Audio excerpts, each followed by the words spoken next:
হাদিসের ভিতরে আসছে আল্লাহ রাসূল সাল্লাল্লাহু আলাইহি ওয়াসাল্লাম বলেছেন, মা ইউরিদিল্লাহু বিহি খায়রান ইউফাক্কিহু ফিদ্দীন। আল্লাহ যাকে ভালোবাসেন, ইচ্ছা করে, তাকে দ্বীনের সহি বুঝ দান করে। কিসের বুঝ দান করে? পাশাপাশি একটা কথা মনে রাখা লাগবে, হেদায়েত কিন্তু কোনো পীরের হাতে নাই, কোনো ওস্তাদ বা ওস্তাদদের হাতেও নাই, কোনো দলের নেতা নেত্রীর হাতেও নাই, কোনো বাবা বা কারো কাছে হাতে নাই। হেদায়েত কার হাতে? অনেকে মনে করে পীরের কাছে মুরিদ হয়েছি, বাবার দরবার আসা যাওয়া করে যথেষ্ট, পীর বা বাবা আমাকে নাজাত করে জান্নাতের ব্যবস্থা করবে। সবাই বলেন না। পীর তো ভালো কথা, পীরের বাবারও কোনো ক্ষমতা নাই যে কাউকে নাজাত করে জান্নাতের ব্যবস্থা করবে। তো বলতে পারেন হুজুর, তার পীরের কাজটা কি? পীর একটা ফার্সি শব্দ, আরবিতে বলা হয় মুর্শেদ, বাংলা অর্থ হলো পথ প্রদর্শক। আপনি বরিশালের রাস্তা চেনেন না, যে আপনাকে বরিশালের রাস্তা চিনাবে সেই হলো পীর। কিন্তু ওই পথে চলা বা না চলার দায়িত্ব আপনার এবং আমার। আর মানজিলে মাকসুদে পৌঁছাবার মালিক হলো আল্লাহ। তাই পীরের কাজ হলো পথ দেখানো। বলেন, পীরের কাজ কি? এখন পীর যে পথ দেখাবে, নিজের মন গড়া কোনো পথ দেখাতে পারবে না? পারার কারণ তাও তো জানা লাগবে।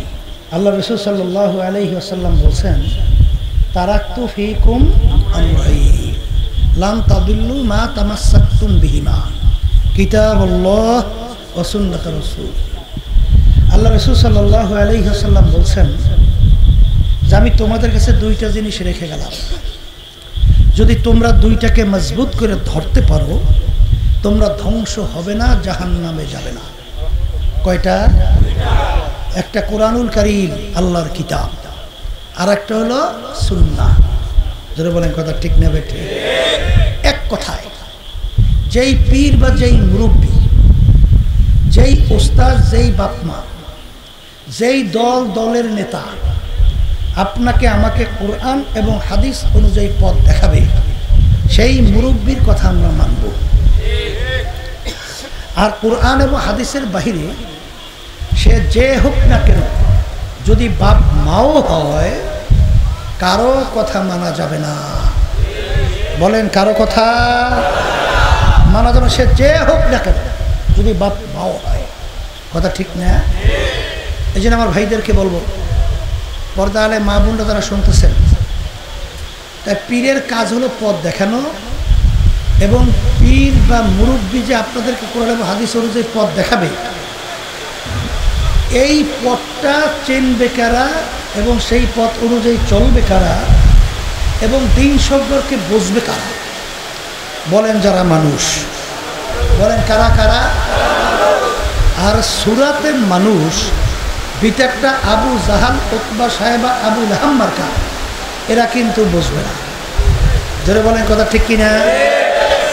আবু জাহালের নাম শুনছেন? আবু জাহাল শুনছেন? অর্থ কি? মূর্খের বাপ। আবু জাহাল শব্দের অর্থ কি? বলেন বলেন। আচ্ছা বলেন তো, কোন বাপ তার সন্তানের নাম মূর্খের বাপ রাখে? হ্যাঁ? কিন্তু ইতিহাস পড়লে দেখা যায় তার উপাধি ছিল আবুল হেকাম, বুদ্ধিমানের বাপ। তাহলে মূর্খের বাপ, এই কথাটা কোথা থেকে আসলো? কে লকব দিল? কে উপাধি দিল? বলেন, আল্লাহ এবং আল্লাহর রাসূল আবু জাহাল ওর উপাধি দিয়েছে মূর্খের বাপ। কেন দিয়েছে? সংক্ষেপ, আকলমান্দ সারা বসাস, যে নাকি জ্ঞানী হয়, অল্প কথার মাধ্যমে সে পুরো বিষয়টা বুঝতে পারে। আচ্ছা, দুনিয়াটা কি স্থায়ী না ক্ষণস্থায়ী? সবাই মুখ খুলে বলেন। আচ্ছা, কেমন ক্ষণস্থায়ী? অনেকে তো আমরা চিন্তাও করি না।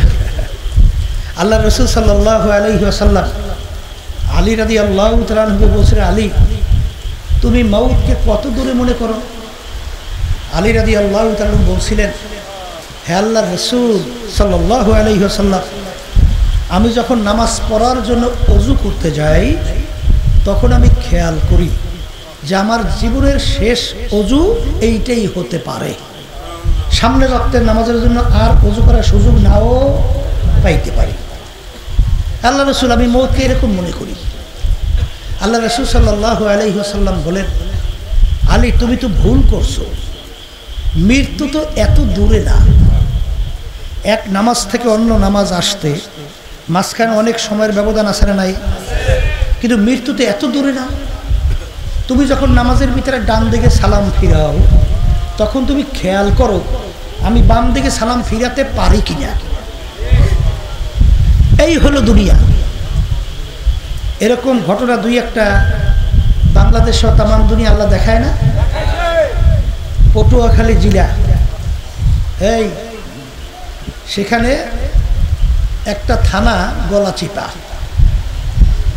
চরবনের একজন মুজাহিদ ফজরের নামাজ পড়ার জন্য মসজিদে গেছে। ইমাম সাহেব মসজিদের ফজরের সময় আসে নাই। লোকজন তাকে ইমামতির জন্য সামনে যখন দিল, ফজরের 2 রাকাত ফরজ নামাজ পড়ার পরে যখন ডান দিকে সালাম ফিরেছে, বাম দিকে আর সালাম ফিরাতে পারে না। এরপর দেখা গেল আল্লাহর বান্দা আর দুনিয়াতে নাই। মুরাদে ইউনিয়নের সদস্য সাহেব, দুমকি কলেজ মাঠে আমি মাহফিল করতেছিলাম। ওই সফরের প্রথম দিন সদস্য সাহেব আমাকে বলতেছিল, হুজুর আপনি যখন মাহফিলে যাবেন আমার বাড়ির পাশ দিয়েই যাবেন, হুজুর নাইমে একটু দোয়া করিয়া যাবেন।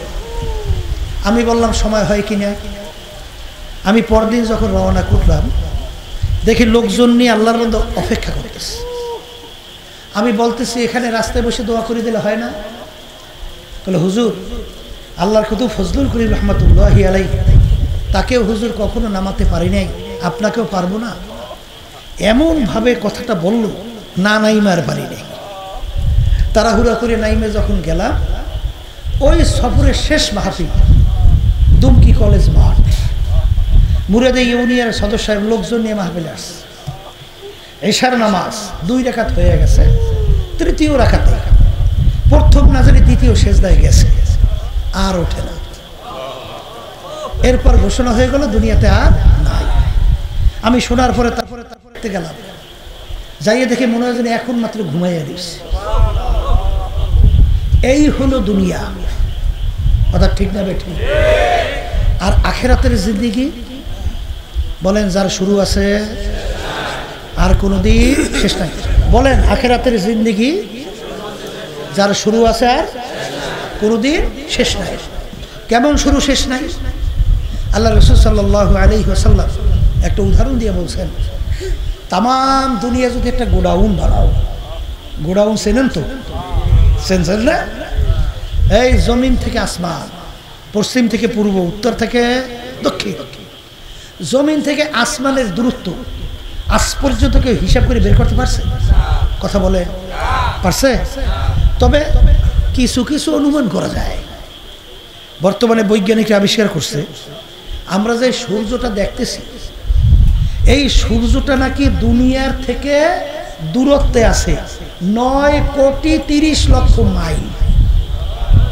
কত দূরত্বে? 9,30,00,000 মাইল দূরে আছে। শোনেন, অনেক তো ইংরেজি বাংলা একটু শিক্ষায় শিক্ষিত হইয়া এক শ্রেণী আমার বাজানরা ধরাকে সরা জ্ঞান মনে করেন না, আলেম ওলামাদেরকে অনেক সময় গালিও দেন, সুযোগ পাইলে মারতেও চান। আবার অনেক সময় একটু বাইরে বলে কি, হুজুররা এই দেশটারে খাইল, হুজুররা এই দেশটারে খাইল।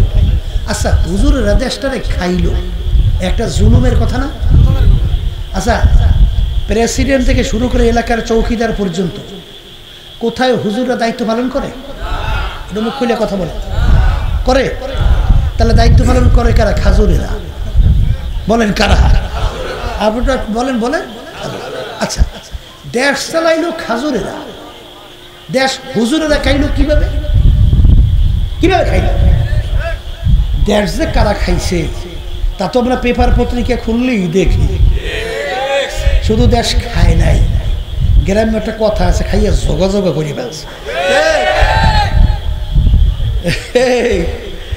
বিভিন্ন জায়গায় বেগম পাড়া তৈরি করে, দেখে না বাংলাদেশ সবচেয়ে বড় বড় পদে দায়িত্ব পালন করছে। এখন ওই যে কয়না থলের বিড়াল বেরোয় আসছে। আহারে আফসোস, আমার ভাইরা রিক্সা চালায়, রাস্তার ভিতরে রোদ্রে মাথার ঘাম টপ টপ করে পড়তে থাকে। ঠেলা গাড়িওয়ালা আমার বাজানরা রাস্তায় ঠেলা গাড়ি ঠেলে, কত কষ্ট করে সম্পদ টাকা উপার্জন করে। সেই টাকা ভ্যাট ট্যাক্স জমা হয় সরকারি ফান্ড, আর ক্ষমতায় যাইয়া ওই চেয়ারে বৈশা আজকে লুটপাট কইরা বাংলাদেশের টাকা বিদেশে বেগম পাড়া তৈরি করে। দেশ হুজুররা খাইছে না খাজুররা খাইছে? হ্যাঁ, দেশ হুজুররা খাইলো কিভাবে?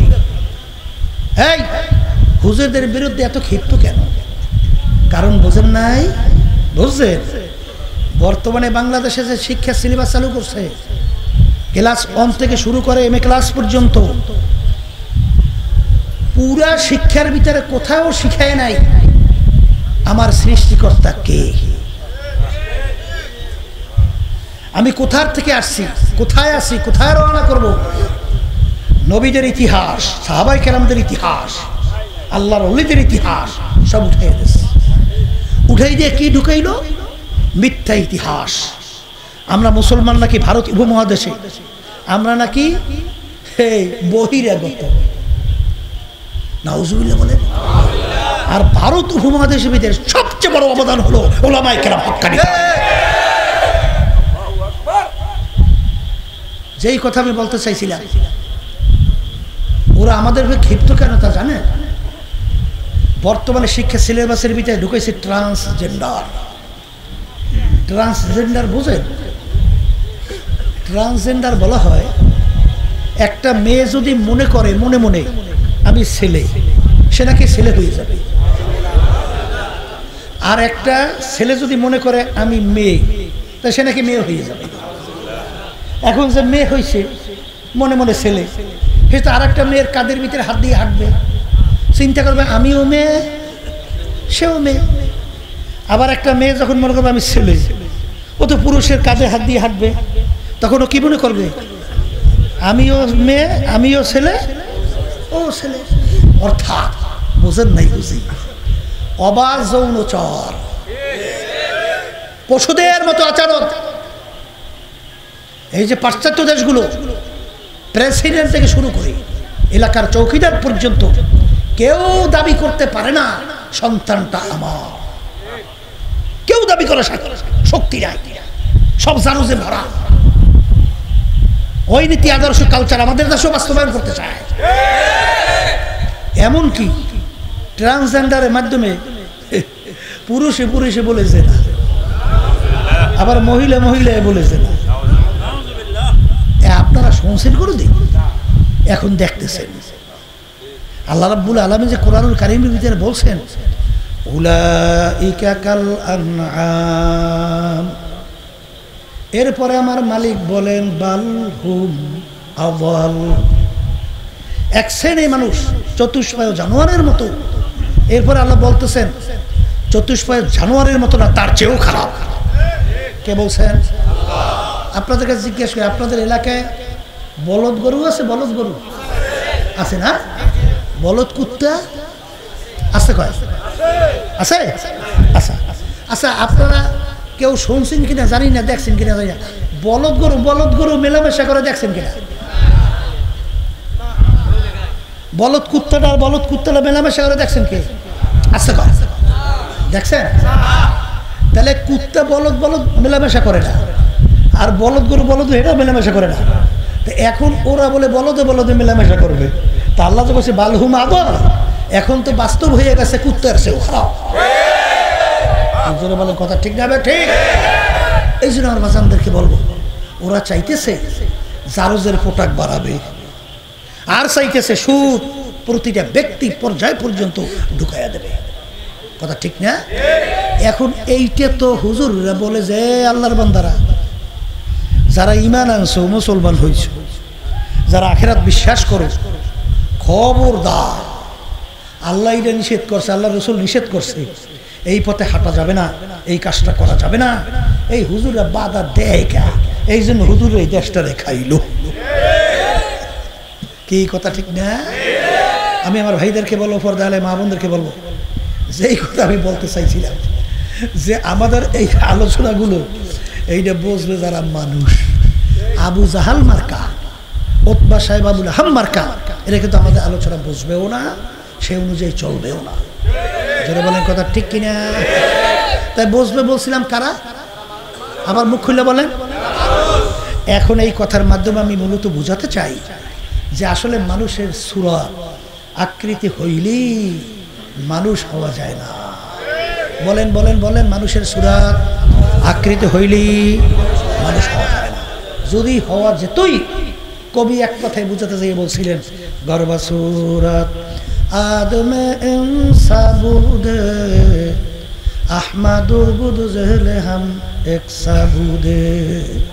আল্লাহ রাসূল সাল্লাল্লাহু আলাইহি ওয়াসাল্লামকে দেখতে, আবু জাহালকে দেখতে, চোখের দিক থেকে, হাতের দিক থেকে, পায়ের দিক থেকে, অঙ্গ কোন প্রত্যঙ্গে পার্থক্য ছিল? আল্লাহর হাবিবের চক্ষু মুবারক কয়টা? আবু জাহিলের চক্ষু। আল্লাহর হাবিবের কান মুবারক, আবু জাহিলের কান। পায়ের দিক থেকে কোনো পার্থক্য? কিন্তু আল্লাহ রাসূল সাল্লাল্লাহু আলাইহি ওয়াসাল্লামের নাম শুনলে দুরূদ শরীফ পড়া ওয়াজিব হয়ে যায়, না পড়লে গুনাহ হয়। আর আবু জাহালের নাম শুনলে আমাদের জবান থেকে কি বের হয়? লানাতুল্লাহি আলাইহি, আল্লাহর গজবের উপরে পড়ছে, আরো বেশি বেশি পড়ুক। দেখতে সূরতে অঙ্গ প্রত্যঙ্গ পার্থক্য নাই। সমাজের ভিতরে এক শ্রেণী মানুষ, তাদের আচার আচরণ ব্যবহার চরিত্র এত ভালো, মানুষ খুশি হয়ে মন্তব্য করে লোকটার চরিত্র ফেরেশতার মতো। কি আপনাদের এলাকায় আছে না? আবার এক শ্রেণী মানুষ, ওদের আচার আচরণ ব্যবহার চরিত্র এত খারাপ, মানুষ মন্তব্য করে লোকটার চরিত্র কুত্তার চেয়েও খারাপ। আছে? আচ্ছা, যার কথা বলছে ফেরেশতার মতো আর যার কথা বলছে কুত্তার চেয়েও খারাপ, দেখতে অঙ্গ প্রত্যঙ্গে পার্থক্য কি? বলেন বলেন, মুখ খুলে বলেন। আছে আছে আছে। তাইলে বোঝা গেল যে অঙ্গ প্রত্যঙ্গে কোনো পার্থক্য নাই, কোন একটা জায়গায় জানি পার্থক্য আছে। কথা ঠিক? সেই পার্থক্যটা বুঝাবার জন্যই, বুঝবার জন্যই এই মাহফিলের ব্যবস্থা। যেটা বলেন কথা ঠিক কিনা? আল্লাহ রাসূল সাল্লাল্লাহু আলাইহি ওয়াসাল্লাম বলেন, আলা ওয়া ইন্না ফিল জাসাদি মুদগা ইযা সালুহা সালুহাল জাসাদু কুল্লুহু ওয়া ইযা ফাসাদাত ফাসাদাল জাসাদু কুল্লুহু আলা ওয়া হিয়াল কলব। আল্লাহ রাসূল সাল্লাল্লাহু আলাইহি ওয়াসাল্লাম বলেন, প্রত্যেকটা মানুষের ভিতরে আল্লাহ রাব্বুল আলামিন একটা গোশতের টুকরা দান করছে। কি টুকরা? বলেন আবার।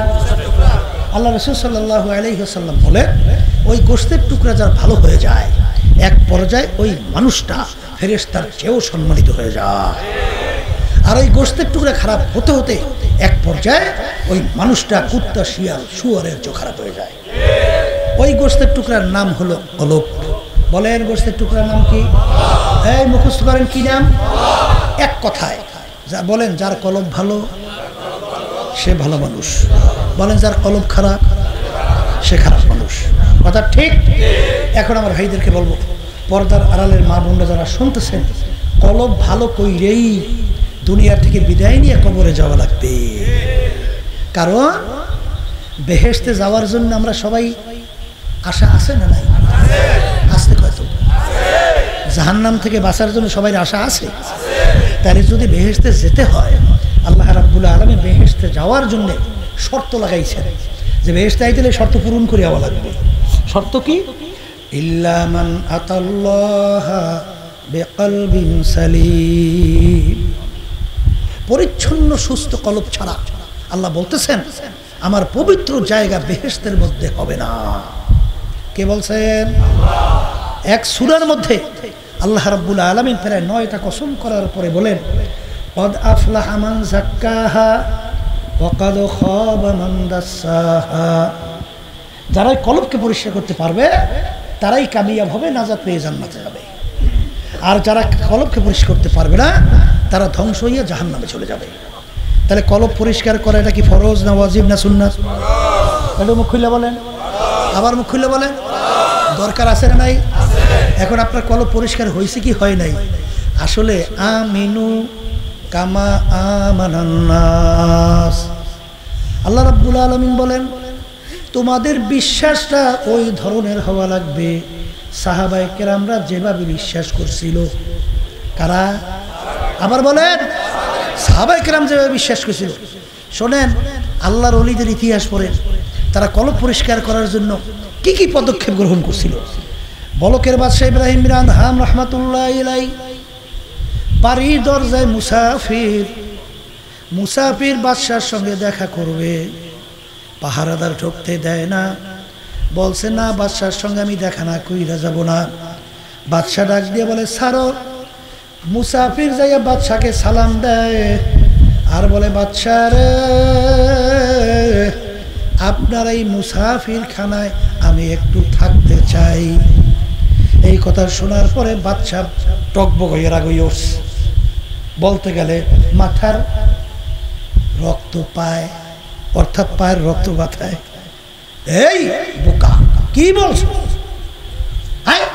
এইটা আমার রাজসিংহাসন, এইটা আমার স্থায়ী বাড়ি, তুই এইটাকে মুসাফির খানা বানাইছ? তুই তো আমার ইজ্জত নষ্ট করছ।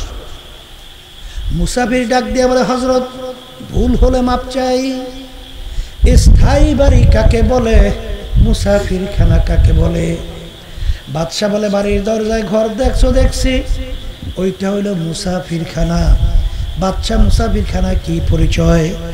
পথিক রাস্তায় চলতেছে, সন্ধ্যা হয়ে গেল, স্থায়ীভাবে রাত্রি যাপন করলো, পরদিন ভোরে উঠে তার গন্তব্যের দিকে চলে যায়। এইভাবে অস্থায়ীভাবে আসে যায়, তাকে বলে কি? মুসাফির খানা। বাদশাহ স্থায়ী বাড়ি কাকে বলে? কলেজ যেখানে সব সময়ের জন্য মানুষ বসবাস করে। তখন মুসাফির বলে বাদশা রে, তাহলে দুনিয়া সৃষ্টির পর থেকে মনে হয় আপনি এই বাড়িতেই আছেন। দুনিয়া সৃষ্টির পরে এর থেকে মনে হয় আপনি বাড়িতে আছেন। বাদশা ডাক দিয়ে বলে ওরে বোকা না, আমার আগে ছিল আমার আব্বা। বাদশা আপনার আব্বা কোথায় গেল? বলে আমার আব্বা তো দুনিয়া থেকে বিদায় নিয়ে কবরে চলে গেছে। তখন মুসাফির ডাক দিয়ে বলে বাদশা রে, আপনার আব্বা কি আর আসবে না? তখন বাদশাকে বলে বোকা মুসাফির, একবার যদি মানুষ দুনিয়া থেকে বিদায় নিয়ে কবরে চলে যায় আর কোনো দিন আসে না। বাদশা আপনার আব্বার আগে কে? আমার আব্বার আগে দাদা। সে কোথায়? সেও তো কবরে। কলে সেও কি আসবে না? সেও কোনোদিন আসবে না। বাদশা আপনি মনে হয় চিরজীবন থাকবেন। কলে পাগল বোকা মুসাফির, কুল্লু নাফসিন যায়িকাতুল মাউত, মানুষ মরণশীল, আমি একদিন দুনিয়া থেকে বিদায় নিয়ে কবরে যাব। বলে আপনিও কি আসবেন না? না, আমিও কোনোদিন আসবো না। তখন মুসাফির ডাক দিয়ে বলে বাদশা আপনি আমাকে বলছেন বোকা, আসলে বড় বোকা তো আপনি। ও বাদশা, আপনার বাড়ির দরজায় মুসাফির খানা, একবার মানুষ থাইকা চইলা গেলে আবার এসে ইচ্ছা করলে থাকতে পারে, কিন্তু আপনার এই মুসাফির খানা থেকে যদি একবার কেউ বের হয়ে যায় আর কোনো দিন আসে না। মুসাফির হাম সব হ্যায় কবর আখের ঠিকানা, कोई आगे रवाना है कोई पीछे रवाना। বলার সঙ্গে সঙ্গে বাদশার চিন্তার পরিবর্তন ঘটে গেল। আমি এই বাদশাহী দিয়ে কি করব? আমি এই সম্পদ দিয়ে কি করব? এই সম্মান দিয়ে কি করব? এ তো দেখতে না দেখতে শেষ হইয়া গেল। আখারে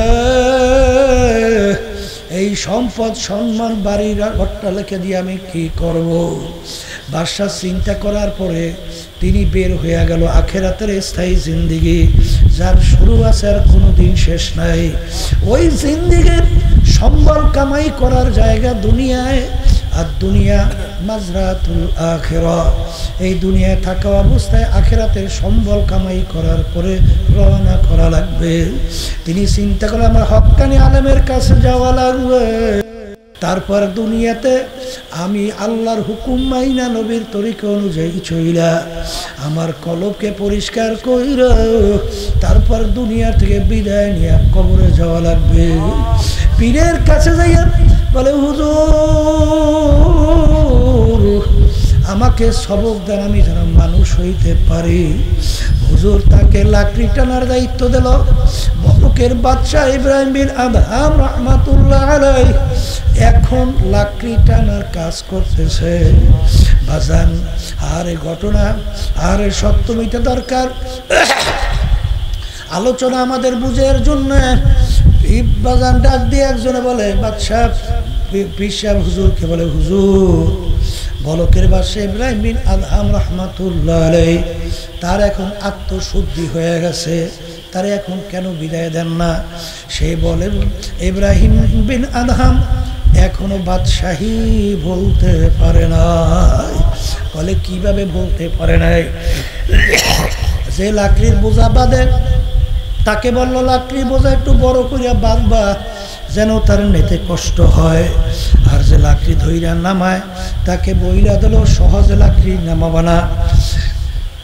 যখন লাকড়ি নিয়ে গেল বলে ভাই আমার বড় কষ্ট হয়েছে, একটু লাকড়ি বোঝা তাড়াতাড়ি নামান। বলে ভাই একটু ধৈর্য ধরেন, কাজটা শেষ করে নেই।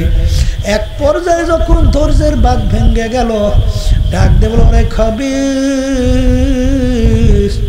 আজকে যদি আমার বাদশাহী থাকতো তোকে আমি বেত মাইরা শিক্ষা দিয়ে দিতাম কিভাবে মানুষের কাছে সহচাতরি করো। তখন পীর সাহেব হুজুরে বলে দেখো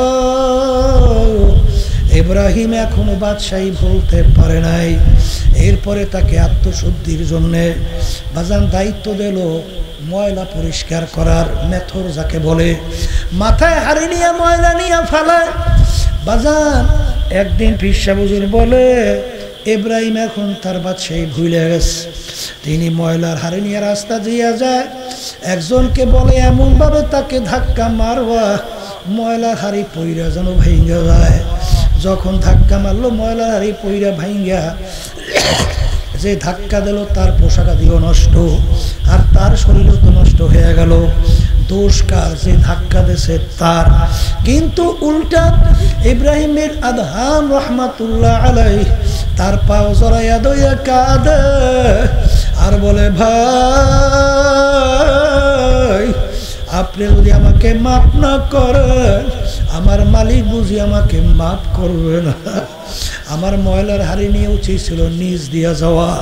ভাই আপনি আমাকে মাফ কইরা দেন, মেটা দে আপনি হাসতে গো আগার কুছ মর্তবা চাहो কেদানা খাকে মেলে গোলে গুলজার होता है।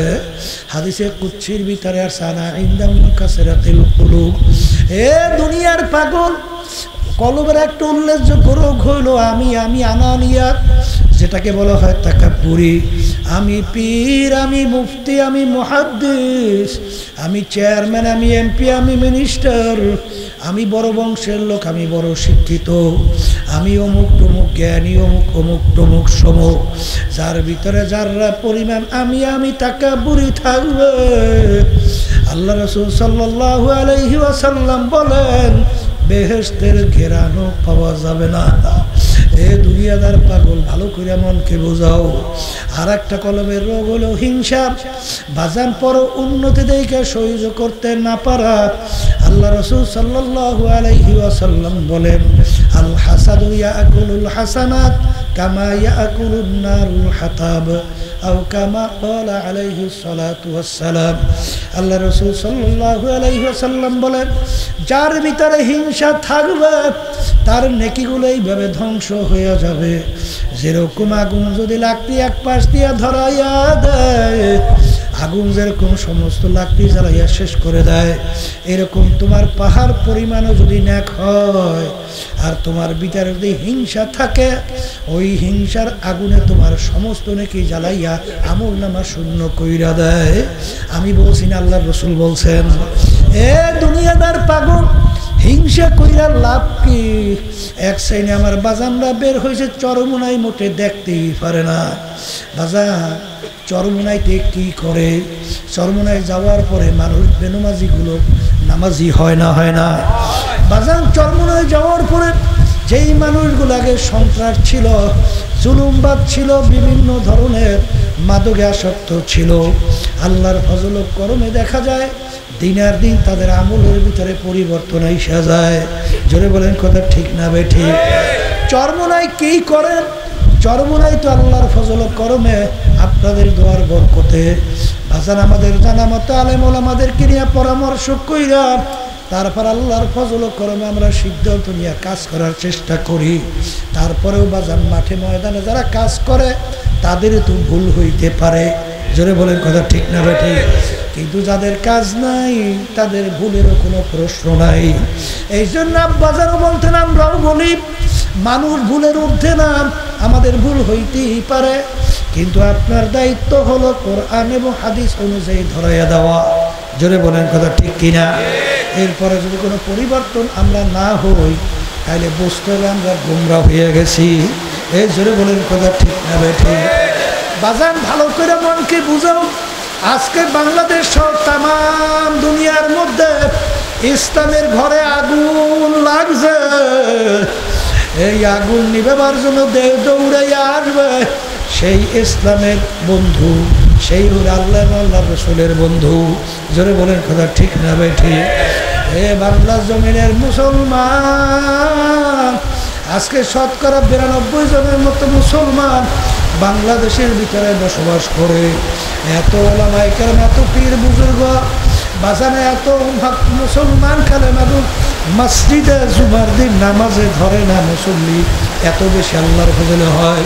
কিন্তু সেই দেশের ভিতরে আমাদের ভবিষ্যৎ প্রজন্ম তাদের শিখতে হবে মানুষ নাকি আল্লাহ সৃষ্টি করে নাই, মানুষ নাকি বানর থেকে সৃষ্টি।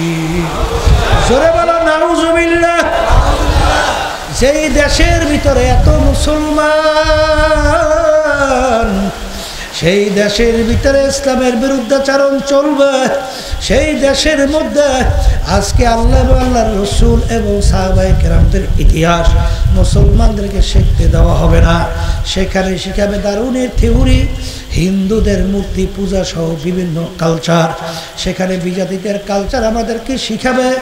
বাজান ভালো করে মনকে বুঝাও, স্পেনের ভিতরে 750 বছর পর্যন্ত মুসলমানের রাজত্ব করছিল। সেই স্পেনে তালাশ করলে এখন মুসলমানের চিহ্ন পাওয়া যায় না, কারণ মুসলমান যখন ভুগি হইয়া গেল, ত্যাগ যখন ছেড়ে দিল, নাকের ভিতরে তৈল দিয়া যখন নাকটাই না ঘুমায়, ইসলাম নামক গাছের নিচ থেকে বিজাতিরা শিকড় কাটতে কাটতে এক পর্যায়ে গাছটাকে সহাইয়া ধ্বংস করে ফেলছে।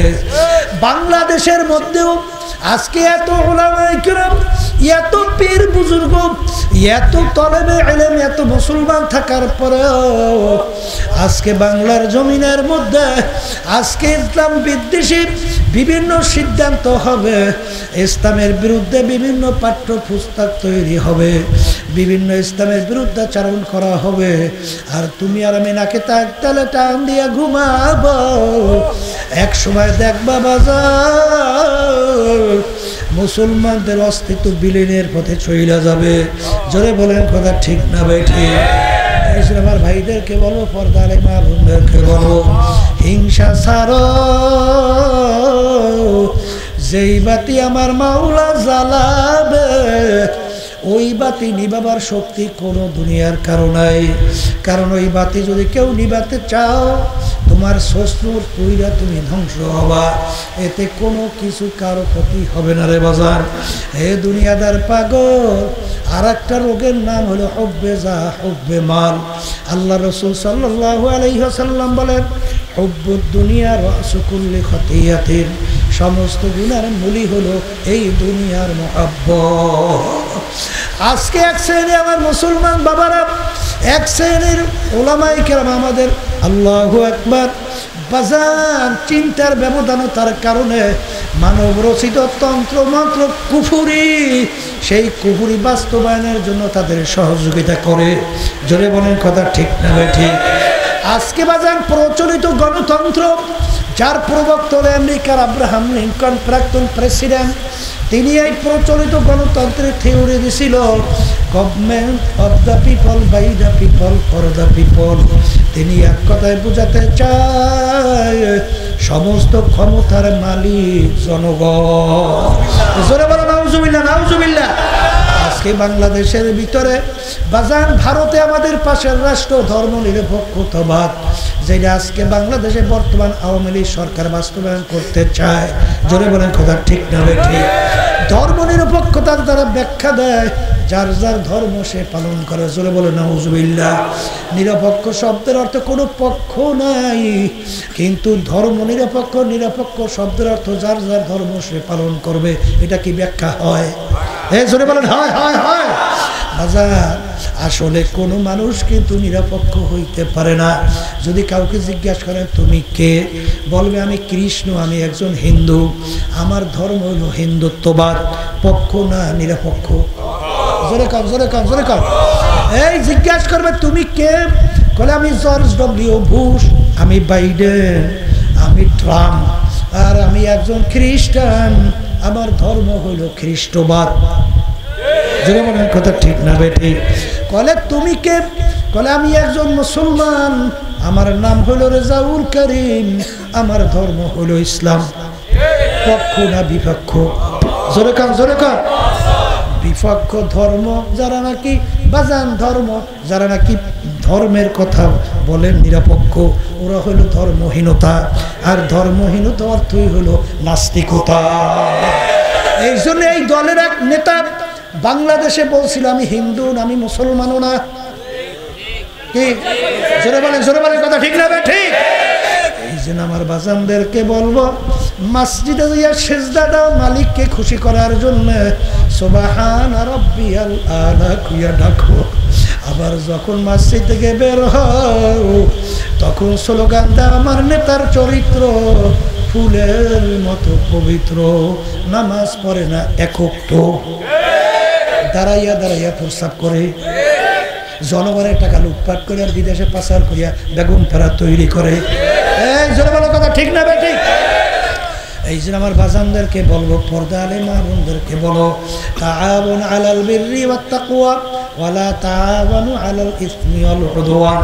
মালিক বলছেন ভালো কাজের সহযোগিতায় থাকো আর খারাপ কাজের বিরোধিতায় থাকো। এ দুনিয়াদার পাগল, শুই না রাখো, কোন দুনিয়ার পিছনে পড়ছো, কোন দলের পিছনে পড়ছো, কোন নেতা নেত্রীর পিছনে পড়ছো। আমি কোরআনুল কারীম থেকে আয়াত শরীফ শুনে রাইখা যাই, আমার পেটেও রাগ কইরো না রে বাজার, তোমার কবরে তুমি যাবা, আমার কবরে আমি যাব। তোমার কবরে প্রশ্নের উত্তর তুমি দিবা, আমার কবরে প্রশ্নের উত্তর আমি দেব। কেউ যদি কবরে যেয়ে পরিচয় দাও আমি চরমনায়ের মুজাহিদ, চরমনায়ের মুরিদ, চরমনায়ের মুহাব্বিন, কি মাফ হয়ে যাবে না? আর একটু আসতে কর, মাফ হবে না? এই আমি আক্রোশীল লোক, আমি চন্দ্রপাড়া, রাজারবাগ, দেওয়ানবাগ, মাইজবান্ডা, আসতে কর, মাফ হবে?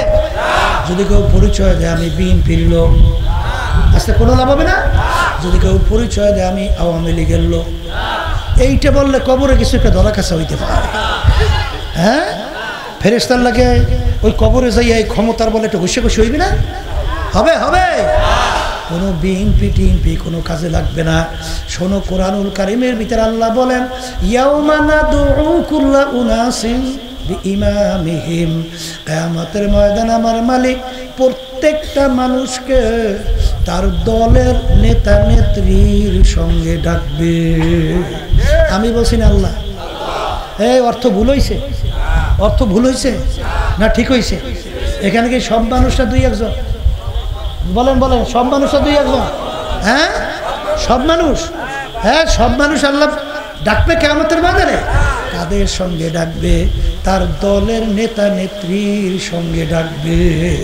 তাই কি আমার মালিক বলবেন, তোর দলের নেতা নেত্রী যেদিকে যায় ওদের পিছনে পিছনে সেই দিকে চইলা যা। এক কথা, তোমার দলের নেতা নেত্রী যেখানে জায়গা তোমারও সেইখানে জায়গা। আমি বলছি না আল্লাহ বলছে? আমি বলছি না আল্লাহ বলছে? হ্যাঁ, এই হাদিসের ভিতরে আছে আল্লাহ রাসূল সাল্লাল্লাহু আলাইহি ওয়াসাল্লাম বলছেন, মান তাশাব্বাহা বিকওমিন ফাহুয়া মিনহুম। দুনিয়ার ভিতরে তুমি যেই দলভুক্ত হয়ে চলবা, যেই দলের নেতা নেত্রীকে নেতা নেত্রী হিসেবে মানবা, আল্লাহ রাসূল সাল্লাল্লাহু আলাইহি ওয়াসাল্লাম বলে কিয়ামতের ময়দানে তুমি ওই দলভুক্ত হইয়া পড়বা এবং ওই দলের নেতা নেত্রীর সঙ্গে তোমার হাসর হবে। আমি বলছি না আল্লাহ রাসূল বলছেন? কথা বলে এক কথায় মুখস্থ করিয়া ঘরে যান। যার সঙ্গে যার মহব্বত তার সঙ্গে তার কিয়ামত। বলেন বলেন বলেন, যার সঙ্গে যার মহব্বত তার সঙ্গে তার কিয়ামত। কথা ঠিক না ঠিক? কবরের যাত্রীরা আজকে বাংলাদেশের ভিতরে শতকরা 92 জনেতে মুসলমান বসবাস করে। এই বাংলাদেশের মধ্যে আজকে আল্লাহু আকবার আল্লাহু আকবার, আল্লাহ এবং আল্লাহর রাসূলকে গালি দেওয়া হয়। নাউজুবিল্লাহ কও না? আজকে কোরআনুল কারীমকে ডাস্টবিনে ফেলাইয়া দেওয়ার হুমকি দেওয়া হয়। কথা কয় না? কথা ঠিক না ঠিক? এই অবস্থা তুমি বসে বসে নাকে তোল দিয়া ঘুমাবা? হ্যাঁ, এই জন্য আল্লাহর কাছে জবাবদিহিতা করতে হবে না? যেরকম হবে কি হবে না? এই জন্য আমার বাজানদেরকে বলবো, পর্দা আলে মা বন্ধুদেরকে বলবো, ওমা খালাকতুল জিন্না ওয়াল ইনসা ইল্লা লিয়াবুদুন। আমার মালিক বলেন আমি মানুষ এবং জিন এই দুইটা জাতিকে সৃষ্টি করলাম কেন? আমার মালিক বলেন আমার ইবাদতের জন্য। ইবাদত শব্দের অর্থ হলো মালিকের হুকুম অনুযায়ী চলার জন্যে। জোরে বলেন কথা ঠিক না ঠিক? আল্লাহর বান্দারা, কবরের যাত্রীরা, মালিক আমাদেরকে বানাইলেন তার হুকুম অনুযায়ী চলার জন্যে। আর অন্য অন্য মাখলুকাতগুলো আমার মালিক কেন বানাইলেন? আমার মালিক বলেন অখুলিকা লাকুম মা ফিল আরদি জামিআ। অন্য অন্য মাখলুকাতগুলো আমি বানাইলাম তোমাদের জন্যে। সবাই বলি সুবহানাল্লাহ। গাবি গরু আমাদের দরকার আছে না নাই? হালি গরু আমাদের দরকার আছে না নাই? এই পানির ভিতরে মাছ আমাদের দরকার আছে না নাই? বাজান সূর্য আমাদের দরকার আছে না নাই? গাছ আমাদের দরকার আছে না নাই? একটা মানুষ যদি দুনিয়া না থাকে, গাবি গরুর কিছু আসে যায় না, সূর্যের কিন্তু কিছু আসে যায় না, বাজান গাছেরও কিন্তু কিছু আসে যায় না। কিন্তু বাজান ভালো করে বোঝো, একটা না থাকলে আমরা কিন্তু চলতে পারি না। এই জন্য মালিক বলেন আমি সমস্ত মাখলুকাত বানাইলাম তোদের জন্য, আর তোদেরকে আমি বানাইলাম আমার ইবাদতের জন্য। ইবাদত শব্দের অর্থ মালিকের হুকুম অনুযায়ী চলা। আমার মালিক কেমন জানি তোমার আমার দিকে তাকাইয়া বলে, হে আব্দুল কারীম, হে রেজাউল কারীম, হে রহিমা খাতুন, আমি তোর বিচার চাইয়া চাইয়া দেখি। তুই একটা গাবি গরু পালো দুধ খাওয়ার জন্য, বাচ্চা হবে, তোর গরুর বংশ বিস্তার লাভ করবে। এখন তোর আমি বিচার চাইয়া চাইয়া দেখি, গাবি গরু এখন বাচ্চাও দেয় না, দুধও দেয় না। আমি দেখলাম একটা ছুরি ধার করলি, গাবি গরুকে শোয়াইয়া জবাই করলি, খাল খুইরা গোস্ত পাক করে নিজে আত্মীয় স্বজন দিয়া খাইলি। খা বন্দা বান্ধে আমি তোর জন্যই বানাইলাম। আম গাছ লাগাইছো আম খাওয়ার জন্য, আম গাছে আম দেয় না, আমি তোর বিচার চাইয়া চাইয়া দেখি। আম গাছ কাটলি, তক্তা তৈরি করলি, বাকি অংশ লাকড়ি তৈরি করিয়া আগুন জ্বালাইয়া ভাত তরকারি পাক করে খাইলি। খা বন্দা বান্ধে আমি তোর জন্যই বানাইলাম। এক কাজে লাগে নাই, অন্য কাজে তুই লাগাইয়া দিবি। কিন্তু আমি তোদেরকে বানাইছিলাম আমার ইবাদতের জন্য। আমি তোর বিচার চাইয়া চাইয়া দেখি, ফজরের সময় মুয়াজ্জিন আমার পক্ষ থেকে তোকে দাওয়াত দেয়, আসসালাতু খায়রুম মিনান নাওম, ঘুম হইতে নামাজ ভালো। আমি তাকাইয়া তাকাইয়া দেখি তুই নাকটাই না ঘুমাও, তোকে আমার ইবাদত হুকুম ফরজ ফজরের নামাজে পাই নাই। জহুরে তোকে আমি ডাকছি পাই নাই, আসরের সময় ডাকছি তোকে আমি পাই নাই, মাগরিবে ডাকছি পাই নাই, এশায় ডাকছি পাই নাই, রমজানের রোজা রাখার জন্য বলছি তুই রাখো নাই, হ্যাঁ তমিজ কইরা পার্থক্য করে খাইতে চলতে বলছি, খাও নাই, চলো নাই। পর্দা করার জন্য বলছি, পর্দা করো নাই। ধনী হয়েছে, হজ যাকাত আদায় করার জন্য বলছি, করো নাই। এক কথায় মিথ্যা জুলুম থেকে বাঁচার জন্য বলছি, তুই ফেরো নাই। হারাম থেকে বাঁচার জন্য বলছি, তুই ফেরো নাই। এক কথায় তো কেমন ইবাদতে পাই নাই। এখন তোর বিচার তুই কর। গরু কাজে লাগায় নাই, জবাই দিয়া খাইলি। আম গাছ কাজে লাগায় নাই, কাইটা তক্তা লাকড়ি তৈরি করলি। তোকে বানাইছিলাম আমার ইবাদতের জন্য। যখন তোকে আমি ইবাদতে পাই নাই, এখন তোকে অন্য মানুষ জবাই কইরা খাবে, তাও তো আমি জায়েজ রাখলাম না। এখন তোকে আমি কোন কাজে লাগাবো? হে বান্দা বান্দি মনে রাখিস, আমার একটা কাজ আছে, আমার একটা চুলা আছে। ওই চুলার নাম হলো জাহান্নাম। আল্লাহ আপনি আমাকে আমাদের সবাইকে মাফ করে দিন। ওয়াকুদুহান নাসু ওয়াল হিজারা উইদ্দাত লিল কাফিরিন। আমার মালিক বলে, হে নাফরমানের দলেরা, আমি জাহান্নামের আগুন জ্বালাবো মানুষ এবং পাথর দ্বারা। আরে বাজান, আল্লাহর ওলিদের ইতিহাস পইরা দেখো, সাহাবায়ে কেরামদের ইতিহাস পইরা দেখো। তারা কানতে কানতে তারপর মাওলার কবরে চলে গেছে। ওমর ফারুক রাদিয়াল্লাহু তাআলা আনহু কানতে কানতে গাল মোবারক দুইটা কালো দাগ পইরা গেছিল। লোকেরা বলে, আমি দাগ ভালো দেখা যায় না, ঔষধ লাগান ভালো হবে। ও আমার সাথীরা, মালিক জিজ্ঞাসা করবে, ওমর কি নিয়ে আসছো? বলবো, মালিক তোমার ভয়, তোমার জাহান্নামের ভয়, তোমার আযাব ও গজবের ভয়। কানতে কানতে দুইটা দাগ গালের ভিতরে নিয়ে আসছি। ওসমান গনি রাদিয়াল্লাহু তাআলা আনহু তামাম দুনিয়ার বাজান 3 ভাগের 2 ভাগ রাজত্ব করছিলেন। তিনি অনেক সময় কবরের পাশে জিয়ারতের সময় এমনভাবে অজরে কানতে কানতে কানতে অনেক সময় দাঁড়া অবস্থায় ঠাস কইরা বইসা পড়তো। লোকেরা বলে, আমির এরকম কবর দেখলে আপনি কেন অস্থির হইয়া যান? তিনি বলল, আমার সাথীরা, আখিরাতের যেই কয়টা ঘাটি, তার প্রথম নম্বর ঘাটি হইল কবর। এই কবর যার সঙ্গে ভালো ব্যবহার হবে, সামনের ঘাটিতেও ভালো ব্যবহারের আশা করা যায়। এই জন্য আমি কবর দেখলে সহ্য করতে পারি না। সেই মামলার তদবির নাই, ওই মামলারও কিন্তু খালাস নাই। এই যে আমার বাজানদেরকে বলবো, পর্দা আলে মা বোনদেরকে বলবো, মাঝে মাঝে একটু নিরিবিলি মুরাকাবা করো। এমন ঘরে যাইতে হবে যেই ঘরে নাই বাতি, এমন ঘরে থাকতে হবে যেই ঘরে নাই সাথী। এ কবরের যাত্রীরা কোন দুনিয়ার পিছনে পড়ছো বাজার? আল্লাহ রাসূল সাল্লাল্লাহু আলাইহি ওয়াসাল্লাম বলেন, হে আব্দুল করিম, হে রেজাউল করিম, হে রহিমা খাতুন, কবর দৈনিক ডাক দিয়া বলে, আরে আমি আনা বাইতুল ওয়াহদা, আনা বাইতুজ জুলমা, আনা বাইতুজ জুর। আমি একাকির ঘর, আমি অন্ধকারের ঘর, আমি পোকামাকড়ের ঘর।